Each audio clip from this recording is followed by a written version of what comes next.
என் பேர் குருவர்ஷா. நான் 2ஆம் வகுப்பு படிக்கிறேன். நான் கதை சொல்ல போகிறேன். ஒரு கிராமத்தில் ஒரு பணக்காரர் இருந்தார். அவர் கோவில் கட்டலான்னு முடிவு பண்ணார். அவர் 3 கல்லை உடைச்சு ஒரு சிலை செய்யறதுக்கு ஐயா கிட்ட கொடுக்குறாரு. ஐயா எனக்கு ஒரு சிலை செஞ்சு தாங்க ஐயா அப்படின்னு. அவரும் சிலை செய்யறாரு.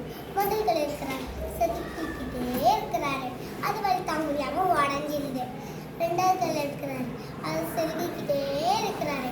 அது வழி தாங்க முடியாம என்ன பண்றது, வலிக்குதுன்னு என்ன பண்றதுன்னு தெரியாம இருக்கு. அப்புறம் முதல் கல் சொல்லிட்டு நீயும் உடஞ்சிரு அப்படின்னு. அதுவும் உடஞ்சிருது.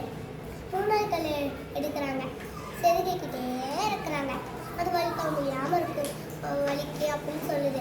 ஆனா அந்த 2 கல்லும் சொல்லுது நீயும் உடஞ்சிரு அப்படின்னு சொல்லுது. நான் உடைய மாட்டேன், நான் வலி தாங்கிப்பேன், என்னால் முடியும் அப்படின்னு சொல்லுது. வலி தாங்கிட்டு இருக்குது. அவரும் சரி முடிச்சுக்காரு. நாளை காலையில் ஆகுது.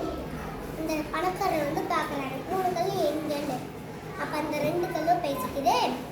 முதல் கல்லும் 2வது கல்லும் என்னை எல்லாரும் படிக்கிட்டாவே யூஸ் பண்ணுறாங்க, எனக்கு வலிக்கு அப்படின்னு சொல்லுது. 2வது கல் சொல்லுது நீயாச்சும் பரவாயில்ல, ஆனால் நான் சீக்கிரமாக உடஞ்சிட்டனால என்னை எல்லாரும் தேங்காய் உடைக்கிறதுக்கு வச்சுக்கிறாங்க, எனக்கும் வலிக்கு அப்படின்னு சொல்லுது. அந்த 3வது கல் இங்குன்னு தெரியுது. அந்த 2 கல்லும் அப்பதான் பார்த்தா அது எல்லாரும் சாமியா கும்பிட்றாங்க. உன்னை மட்டும் எப்படி சாமியா கும்பிட்றாங்க அப்படின்னு கேட்குது அந்த 2 கல்லும்.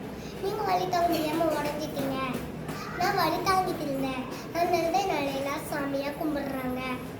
இதுலேருந்து நம்மளுக்கு என்ன தெரியுதுன்னா, நம்ம ஸ்கூல் பேகு கற்றுக்க முடியாமல் லீவ் போட்டோன்னா நம்மளோட வாழ்க்கை தேங்காய் உடைக்கிறதுக்கும் அப்புறம் படிக்கிறதுக்கும் யூஸ் பண்ணிடுவோம். நம்ம தொடர்ந்து போனோன்னா நம்மளையும் எல்லாரும் சாமியாக கும்பிடுவாங்க. நன்றி, வணக்கம்.